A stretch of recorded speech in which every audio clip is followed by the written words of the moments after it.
જય સ્વામિનારાયણ. આજની કથા છે ઋણ ન કરવા વિશે. દેણું. ઋણ એટલે દેણું. દેણું ગામડાનો શબ્દ છે અને સાચી વાત, સાચો શબ્દ છે દેવું ન કરવું.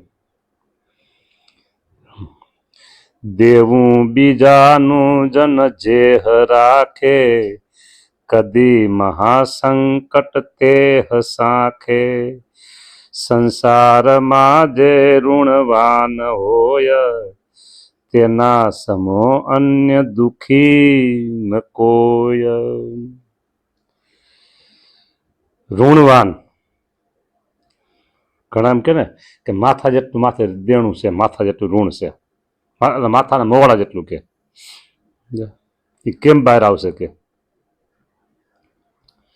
ખરેખર તો છે ને. હવે મારે જે વાત કેવી છે એ કહેવામાં વાંધો નહીં, કાંઈ તમારે સાંભળવામાં વાંધો નહીં, પણ જેની ઉપર જ્યારે વીતતી હોય ને, જ્યારે માથે જ્યારે વીતતી હોય ને, એને આ બધો અનુભવ કરવો પડે. અત્યારે આ સેવક ઋણ ન કરવું એ અંગે ભાર દઈને વાત કરી શકશે અને તમે સાંભળનારા હા સાચી વાત કરી, સામે સાચી વાત કરી તમે એમ કહી શકશો. હા, અને કરાય નહીં, બરાબર વાત સાચી છે. પણ જેની માથે વીતતી હોય, કોઈ રસ્તો દેખાતો ન હોય, શું કરવું કેમ કરવું ના છૂટકે, ક્યાંકથી થોડું ઘણું કાંઈક મળતું હોય અને ઘર ચલાવવું, એ વાત અને આ વાત બે અલગ છે. હવે વાત દેવું ન કરવું, બીજાનું જે રાખે કદી મહાસંકટ તે સાખે. બરાબર. તો હજી મારા અનુભવની વાત ન હોય, છતાંય એટલું તો કહી શકું, શક્ય હોય ને ત્યાં સુધી સરકારના કે અન્ય કોઈના પૈસા માથે રાખવા નહીં. અને લોકો હોશિયાર કેટલા છે એ તમને કહું, લોકો હોશિયાર કેટલા એ તમને કહું. એક ભાઈને જરૂર પડી એટલે પોતાની પાસે ખેતર હતું, એ ખેતર ઉપર, વાડી ઉપર એને 5 લાખની લોન લીધી. આ લોન એ જ છે ને, એટલે સરકારે જોયું એટલે આપી દીધી. પછી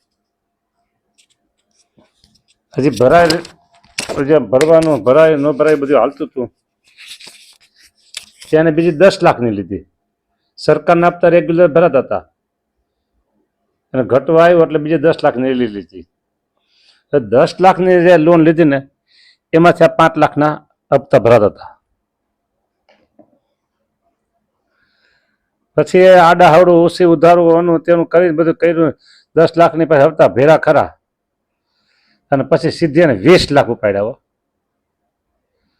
એટલે 10 લાખ ઓછી ઉધાર જે હતા ને બધા ભરી દીધા. એટલે બધાને વિશ્વાસ આવે, ના ભાઈ આપી દીધા, સરકારને વિશ્વાસ કે ભાઈ આપી દેશે.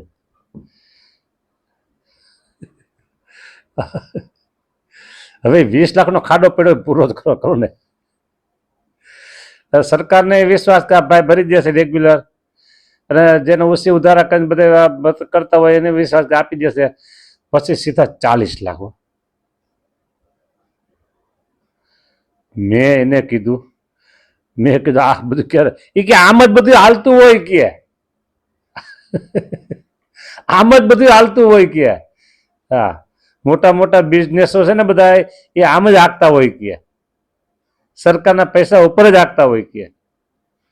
હા, હવે આમાં તમે જે સાંભળો છો એને કેટલાને આવી ખબર હોય ને કેટલા અનુભવ એ ખબર નથી, પણ લગભગ હોશિયાર તો લોકો હોય હો, લગભગ બધા નહીં, 100% નથી કહેતો, પણ 80% તો લોકો હોશિયાર હોય હો. કેમ કરીને આપણો પૈસો બચાવવો અને સરકારનો પૈસે આપણે કામ કરવું, 80% લોકો. હવે આમાં તો છે ને ભાઈ બધાનું આવે. હજી કાલની સાંજની જ વાત મને મળી, કાલે બપોરની 1-1.5 વાગે મારે ફોન આવતો હતો અને એ કીધું કે બધી લોન ઉપર જ હાલે કે. હા, એને બીજો શબ્દ વાપર્યો એ નહીં કે હવે આમ ન હાલે કે, લોન ઉપર જ બધું હાલે કે. આવી રીતે પૈસો આવે અને પછી લોન લીધી હોય લોન ભરી દેવાની, આમ હાલે ને આમ ભરી દેવાની. મને થયું અને અઠવાડિયા પહેલા બીજી એક વાત સાંભળી, 2 વાત ત્યારે સાંભળી કે એક ભાઈ બહુ મોટા બિઝનેસમેન. મેં કીધું શું કહો છો, આવડા મોટા બિઝનેસમેન? હા, ઠીક છે, એને બીજે ક્યાંય કરવાની જરૂર નથી, આખું બિઝનેસ ઉપર જ હાલે છે કે, મોટો બિઝનેસ છે આખો. એને જ આખી ઓપન વાત એને કરી, નજરે જોયેલી અને અનુભવેલી. પછી એમ કરી પછી બીજી વાત કીધી એ કે આવડો રૂમ હો, એમ કહીને બોલ્યા એ ભાઈ કે આંખે જોયેલી વાત, અને બધું લોન ઉપર હો. હા હા હા હા, હા છે ને, ખરેખર સ્વામિનારાયણ ભગવાનના આશ્રિત હોય તો એ તો એના ગુનેગાર જ બને છે. કલ્યાણની વાત તો ક્યાંય સેટી રહી ગઈ. હા, ડબલ રોલ, બોલો, ન કરાય ઋણ. જો એક ભાઈ એવા સાંભળજો, બાજરાનો રોટલો બનાવે, હથેળી જેવો જાડો, પોતે હાથે બનાવે, હથેળી જેવો જાડો, મોટી તાવડી, અને અડધો રોટલો બપોરે અને વૈધો હોય ને અડધો સાંજે, સાથે મરચું કે મીઠાનો જે કાંઈ મીઠું મરચું છાશ, બસ. બોલો, વર્ષો કાઢી નહીં ખાય ને, એના જેવો સુખ્યો કોણ? પણ એવું માર નથી કહેવું કે ના એમ જ બધા કરે, બરાબર. એ અપવાદ રૂપે કોઈક હોય એવા, બાકી તો જે સંસાર ચલાવતા હોય, વ્યવહાર ચલાવતા હોય એને કંઈ બધા રોટલા ખાઈને કામ નથી કરવાનું હતું. પણ છતાંય જેને મોક્ષની પ્રાપ્તિ કેવી છે ને, મોક્ષની પ્રાપ્તિ, એને કાંઈક વિચારવું પડે. ડેન્જરસ જબરજસ્ત હોય ને તો 2, એક દ્રવ્ય એટલે એને કહેવાય કનક અને કાંતા. તમારો ઘરનો પૈસો ગમે એટલો હોય ને, ઘરનો પૈસો ગમે એટલો હોય ને, એમાં કોઈ બાદ નહીં. અને પરણીને પત્ની રાખી હોય એમાં કોઈ બાંધ નહીં, એમાં કોઈ બાદ નહીં. પણ જ્યાં ત્યાં નજર બગડે સ્ત્રી પ્રત્યે એ ખરેખર ભયંકર. એક એ, અને બીજી વાત પૈસા માટેની, દ્રવ્ય માટેની, એ પણ ખરેખર ખરાબ કહેવાય. બરાબર. દેવું બીજાનું જન જેહ રાખે, કદી મહાસંકટ તે હસાકે. મોટું સંકટ આવી પડે ભાઈ સંસારમાં, જે ઋણવાન હોય તેના સમો અન્ય દુઃખી ન કોઈ. જેની માથે ઋણ છે ને એના જે મોટા મોટા દુઃખી છે. તો ઉચાટ ચિત્તે ઋણવંત લાવે, નિદ્રા ન આવે નહીં અન્ન ભાવે. ઉચાટ ત્યાં કર્યો, શું થાય શું થાય શું થાય, આ બધું જ્યાં કરે. તે ઓશિયાળો અતિશય જણાય, તરણા થકી તુચ્છ ઋણી ગણાય. ઓશિયાળો, કેવો હોશિયાળો કહેવાય, બોલો.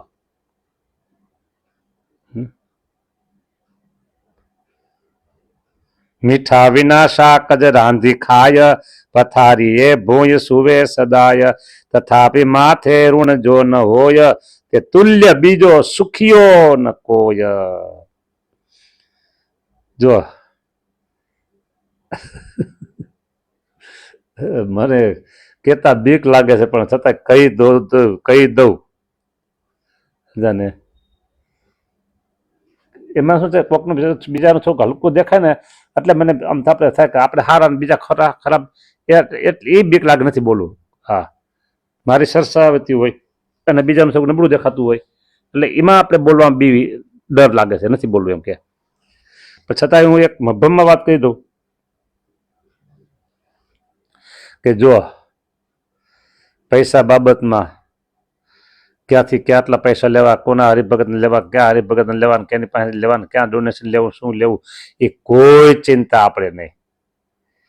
આવું આયોજન કરો આટલો પૈસો આવે, આવું આયોજન કરો આટલો પૈસો આવે, આવો એક પ્લાન્ટ મૂકો આટલો પૈસો આવે, આવી રીતે એક જાહેરાત કરો થોડોક પૈસો આવે, આપણે આ કામ કરવું છે, આ કામ કરવું છે, આ કામ કરવું છે, આટલું આમ કરવું છે.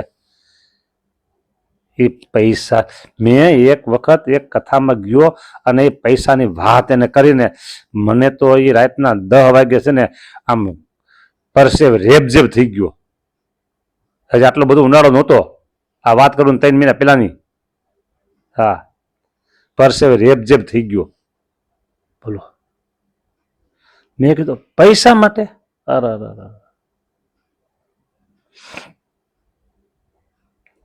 અમારા ગુરુએ યુક્તિપૂર્વક કે સીધી રીતે કોઈ દી પૈસા બાબતમાં કંઈ આગા પાછું કર્યું નથી હો. હા, યુક્તિ પૈસા માટે નથી કર્યું, યુક્તિ નથી કર્યું. મેં 14 વર્ષ ગુરુ સાથે કાઢ્યા, કોઈ દિવસ એવું નથી બન્યું. અરે શું બધી વાત કહી. એક વખત જીપી પટેલ, ગિરધરભાઈ પી પટેલ, એ થોડાક વ્યવહારમાં, ગુરુકુલની વાત કરું એટલે કંઈક વ્યવહારિક મિટિંગ હશે બરાબર, એમાં વાત મૂકી કે આટલી બધી મોંઘવારી છે, આપણે વિદ્યાર્થીના ફક્ત મહિનાના 30 રૂપિયા લઈ શકીએ, તો થોડાક વધારે હોય તો કે.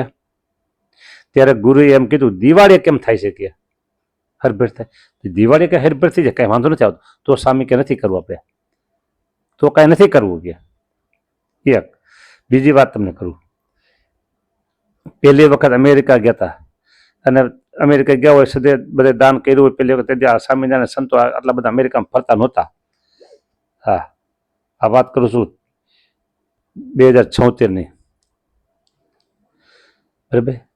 એટલે પછી આવ્યા પછી કીધું કે આપણે વિદ્યાર્થીની જે દૂધ આપી છે ને, દૂધ એમાં પરી હતી, એક નાની પડી અને એક મોટી પડી. નાની પડી સાંજે અને મોટી પડી સવારે, માપ હતું દૂધનું બરાબર. એ કે હવે આપણે એ બે પડી છે ને, મોટી પડી સાંજે મોટી ને સવારે મોટી કરી નાખો કે. અને વિદ્યાર્થીને દર શનિવારે રવિવારે 4 વાગે નાસ્તો આપવાનો કે. હા, તેથી આ બધી સિસ્ટમ નહોતી નાસ્તાની બરાબર, એટલે એ નહોતી સિસ્ટમ, નાસ્તો અપાયો. બોલો. અને આ જે ઓલા ગિરધરભાઈ કીધું કે આપણે જે લવાજમ વધારીએ કે, સ્વામી આવું વધાર્યું લવાજમને બદલે. ક્યારે? પૈસો નહોતો, મતલબ પૈસો એને કંઈ કરવું નહોતું પડતું બરાબર. એમ પૈસાથી નિર્લેપ રહે ને, એ બહુ જબરી વાત છે. આ તો ગુરુ પાસે બધું જોયું, જાણ્યું, સાંભળ્યું, એ મેં તમને વાત કરી સમજાને. બાકી પૈસો હે એટલે કેટલી બધી પરોજણ રહે પૈસા માટે. આમાં કીધું ને, ઉચાટ ચિત્તે ઋણવંત લાવે, નિદ્રા ન આવે નહીં અન્ન ભાવે, તે હોશિયાળો શું કરશું એમ થાય. તે જણા થકી તરણા થકી તે તુચ્છ ઋણી ગણાય. હા, એટલે આવી રીતે આ તો અમે ત્યાગાનો આશ્રમ કહેવાય ગુરુ અમારા, એટલે એ ત્યાં વાત કરી એટલે ત્યાગીનો આશ્રમ કહેતો વાત બધી આવે છે. હરિભક્તોએ ઋણ ન કરવું એમ, બને ત્યાં સુધી છે ને, શક્ય હોય ત્યાં સુધી છે ને માથે થવા નહીં દેવાનું. આટલી વાત કરીને કે આ કથાની વિરામ, આગળની કથા જોઈશ. જય સ્વામિનારાયણ.